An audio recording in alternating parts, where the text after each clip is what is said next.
성령께서 오늘 또 도와주셔서 이렇게 아버지 하나님의 주의 발걸음을 하나님의 귀한 전으로 불러 모아주시고 우리가 아버지 신령과 진정으로 주님 앞에 예배하며 여호와 이름을 부르며 찬양하게 하여 주심을 감사합니다. 내 백성을 아버지 하나님의 세상의 어둠과 주여 죄악 가운데 부른 그 목적은 나의 아버지 하나님 앞에 영광의 예배드리기 위함이라 하였사오니 우리가 마땅히 주님의 예배드릴 수 있는 하나님의 사명을 가진 자임에 주님을 찬양하기를 원합니다. 성령께서 삶이 예배가 되게 하여 주옵시고 생활이 예배가 되게 하여 주옵시고 날마다 주님을 향하는 삶이 예배가 되어지게 축복하여 주옵소서. 오늘도 이 나라 이 민족을 축복하여 주시기 원합니다. 삼천리 금수강산에 아버지의 수많은 교회들이 하나님의 그 역할을 감당할 수 있는 교회가 되게 하여 주옵시고 이 대한민국 자유민주주의 아버지의 토대 위에 세워지게 역사하여 주옵소서. 그래 다시 한번 경제 대국이 되게 하여 주옵시고 전 세계가 대한민국을 아버지 하나님이여 우러러 볼 수 있는 나라가 되게 하여 주시옵소서. 한 사람도 약한 자 아버지의 병든 자 없게 하여 주옵시고 모든 자들이 여호와를 경외하고 이 민족 전체가 하나님의 예배하는 귀한 예배의 전으로 나올 수 있도록 축복하여 주옵소서. 오늘도 갖고 오는 많은 문제들이 있습니다. 아버지 하나님 우리 힘으로 능으로 해결할 수 없사와 주님 앞에 해결하기를 원하여 아버지 앞에 올리오니 주님께서 우리의 작고 큰 모든 문제 다 해결하여 주옵시고 오늘도 말씀이 하늘에 임할 때에 저들의 생각과 모든 지혜와 총명이 여호와의 하늘의 하늘의 것으로 받을 수 있도록 은혜를 허락하여 주옵소서. 갖고 올 때는 아버지의 무거운 짐 답답한 마음으로 왔사오나 우리가 아버지 하나님 예배를 주님 앞에 올린 뒤에는 기쁨으로 성령의 충만함으로 돌아갈 수 있는 시간 되게 하여 주옵소서. 감사하고 예수 이름으로 간절히 기도드리옵나이다.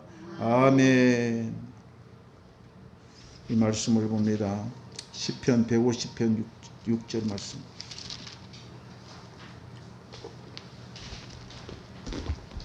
시편 150편 6절 말씀을 함께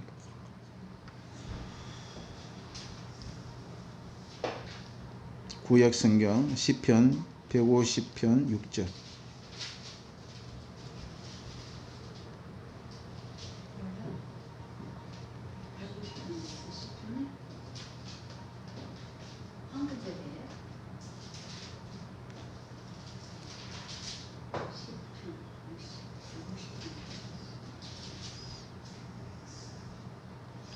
더 찾았으면 한 목소리로 읽도록 하겠습니다.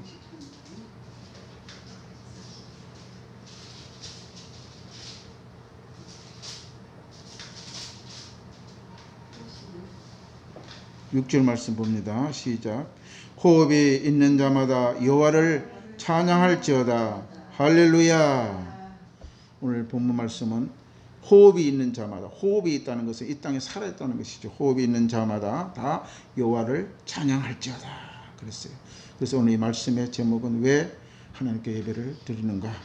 그래서 함께 말씀을 나누도록 합니다. 왜 우리는 하나님께 예배를 드리는가. 이런 질문 앞에 예배는 당연히 하는 것이 아닌가, 왜 하는지를 정확하게 알 필요가 있느냐, 이렇게 생각할 수가 있습니다. 그러나 우리는 하나님께 예배 드린다고 할 때 왜 드려야 하는지를 알고 중요한 예배를 우리 하나님께 드려야 될 줄로 믿습니다. 이러한 본문 말씀을 통해 함께 예배를 드려야 하는 이유에 대해서 나누도록 합니다. 성경을 읽어보면 예배에 대한 명령이 정말 많아요. 예배하라, 절하라, 찬양하라, 감사하라, 이 모든 것이 예배에 관련된 명령어들이 사용되어 있는 것을 우리가 알 수가 있는 것입니다. 특히 구약에서는 하나님을 예배하라 하신 그 명령은 다 말로 다 언급할 수가 있어요. 얼마나 여호와 하나님을 예배하라고 명령하고 말씀에 기록되어 있는지는 우리는 알 수 없습니다. 신약에서 예수님도 직접 마태복음 4장 10절 있습니다. 마태복음 4장 10절 보면은 광야에 40일 동안 금식할 때에 예수님께서 이렇게 말씀하셨습니다. 함께 읽어보겠습니다. 이에 예수께서 말씀하시되 사탄아 물러가라. 기록되었으되 주 너희 하나님께 경배하고 다만 그를 섬기라 하니라. 사탄에게도 예수님이 명령했습니다. 오로지 여호와 하나님께 예배하고 경배하라고 이렇게 말씀한 것을 볼 수가 있습니다. 왜 그랬습니까? 예수님이 40일 광야에서 금식하며 기도할 때에 사단이 와서 시험했죠. 이 시험하는 이 사단에 향해서 오로지 하나님만 경배하라는 거예요. 하나님과 사탄이 늦게 경배받을 자격이 없다는 것입니다. 그래서 오직 경배받을 자는 바로 여호와 하나님 한 분밖에 없다고 말씀하고 있는 것입니다. 하나님께 예배하라는 그 성경의 명령은 어느 특정 시대 특정 민족에게 국한되지 않습니다. 모든 사람에게 예배하라고 명령을 하고 있다는 것입니다. 우리 이사야 43장 우리 7절 말씀 우리 같이 보겠습니다. 내 이름으로 불려지는 모든 자 곧 내가 내 영광을 위하여 창조한 자가 오게 하라. 그를 내가 지었고 그를 내가 만들었느니라. 할렐루야. 하나님은 있잖아요. 모든 만민을 창조하고 만들었기 때문에 당연히 하나님 앞에 예배 드려야 된다고 성경은 말씀하고 있는 것입니다. 하나님은 모든 만물을 하나님의 영광을 위해 만들었다는 것입니다. 우리의 삶의 목적도 아버지의 영광 위해서 살아가는 것입니다. 그것이 모든 피조물에 존재하는 목적입니다.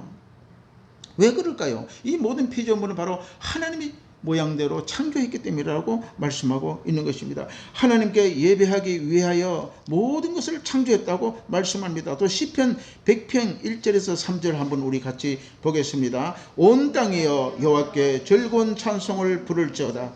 기쁨으로 여호와를 섬기며 노래하면서 그의 앞에 나아갈지어다. 여호와가 우리의 하나님이신 줄을 너희는 알지어다.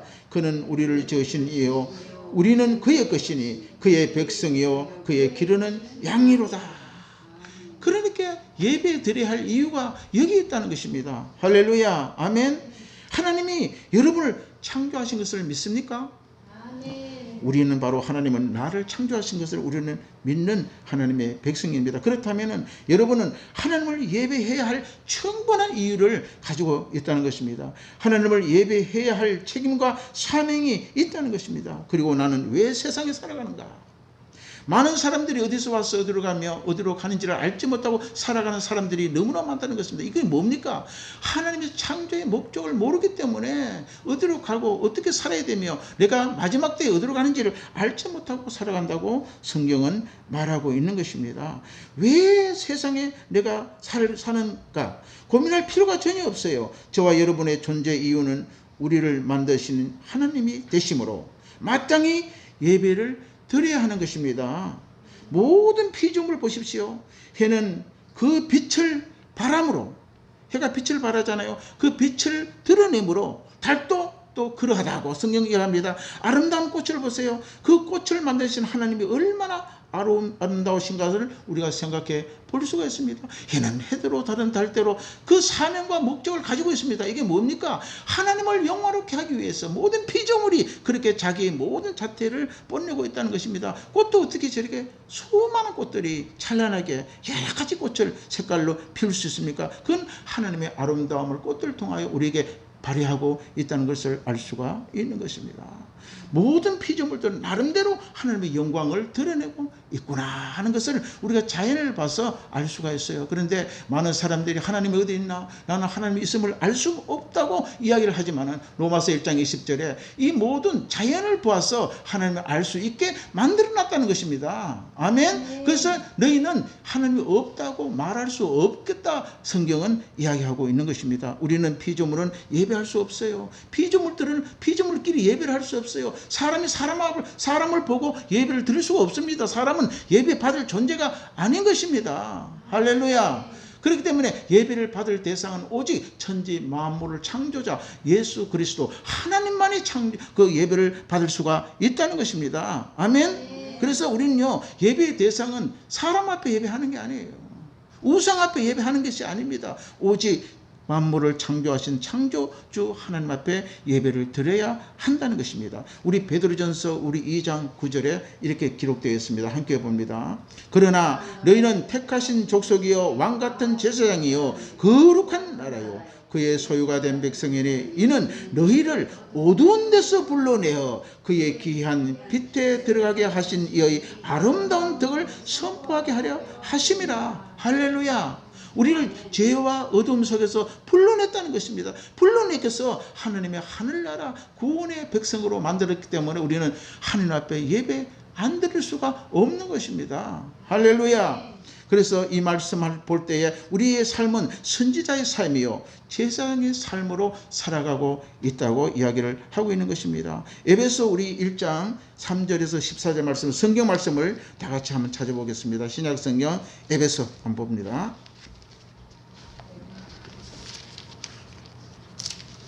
신약 성경 에베소서를 다 찾으시기 바랍니다. 에베소서 1장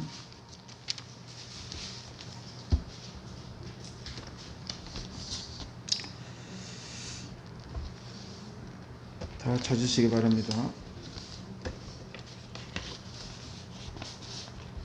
에베소서 1장 3절에서 14절까지 같이 한번 천천히 읽도록 하겠습니다. 시작. 찬송하리로다. 하나님은 곧 우리 주 예수 그리스도의 아버지께서 그리스도 안에 하늘에 속한 모든 신령한 복을 우리에게 주시되 곧 창세 전에 그리스도 안에서 우리를 택하사 우리로 사랑 안에서 그의 앞에 거룩하고 흠이 없게 하시려고 그 기쁘신 뜻대로 우리를 예정하사 예수 그리스도를 말미암아 자기의 아들들이 되게 하셨으니 이는 그가 사랑하시는 자 안에서 우리에게 거저 주시는 바 그의 은혜의 영광을 찬송하게 하려는 것이니 우리는 그리스도 안에서 그의 은혜의 풍성함을 따라 그의 피로 말미암아 속량 곧 제사함을 받았느니라. 이는 그가 모든 지혜와 총명을 우리에게 넘치게 하사 그의 뜻을 비밀을 우리에게 알리신 것이요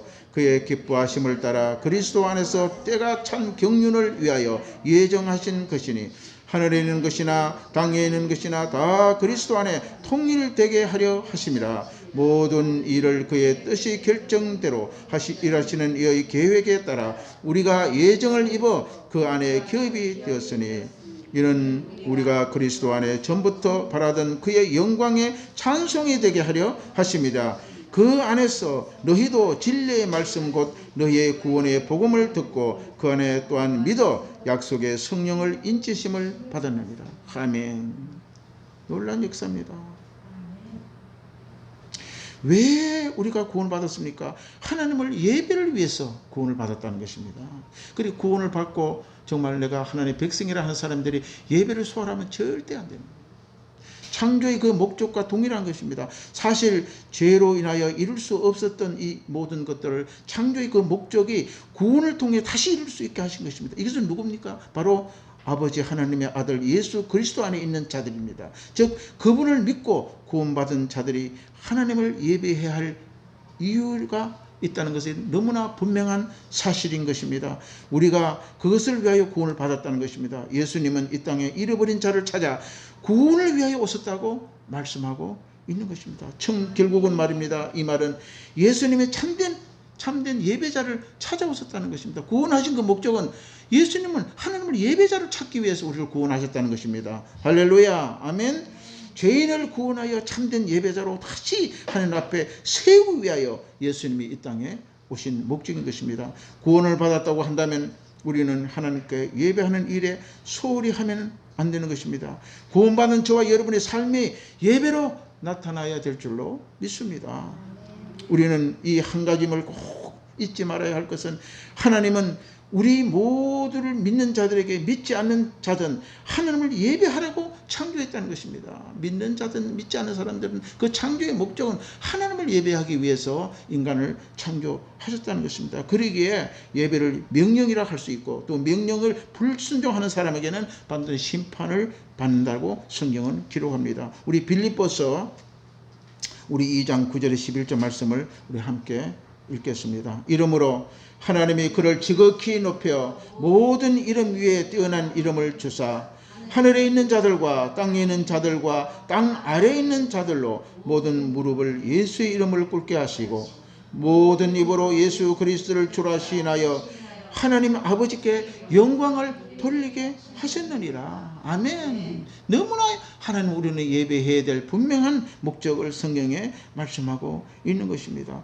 우리 모두가 예수님 앞에 무릎을 꿇고 하나님께 궁극적으로 영광을 돌릴 때가 옵니다. 지금은 예수로 주를 시인한 자들만이 그 앞에 무릎을 꿇고 하나님 앞에 영광을 돌리지만은 언젠가는 자신의 의견과 상관없이 예수 이름 앞에 무릎을 꿇게 되는 것입니다. 믿는 자들인지 안 믿는 자들인지 간에 하나님의 그 심판 앞에 우리는 꼼짝없이 무릎을 꿇고 엎드릴 수밖에 없는 때가 온다는 것입니다. 이것은 바로 하나님이 심판주로 오게 됨을 우리는 알아야 하는 것입니다. 그것은 하나님이 인간을 창조하시고 구원의 목적이기 때문입니다.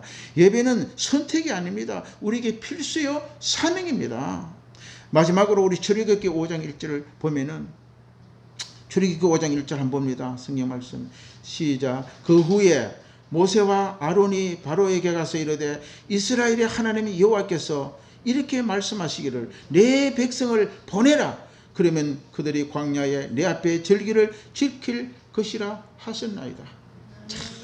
이 예배는요 이스라엘 백성에게 하나님의 언약하고 약속했어요. 히브리인 이스라엘 민족은 애굽 땅 고센 지역에서 중심으로 확장했지요.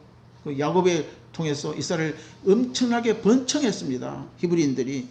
그런데 요셉과 관계없는 그 애굽의 새 왕조가 출현함으로 애굽으로부터 압제를 받고 결국은 애굽의 노예로 전락하게 말했습니다. 이스라엘 백성이 애굽의 노예가 되어 있는 상태였어요. 이럴 때 이 애굽의 노예로 전락한 이스라엘 백성이 그 억압과 고통으로 인하여 하나님께 부르짖어 기도하게 되는 것입니다. 그 부르짖음을 하나님이 들으시고 이 모세라는 하나님의 이스라엘 백성을 해방할 훌륭한 지도자를 세운 것이지요.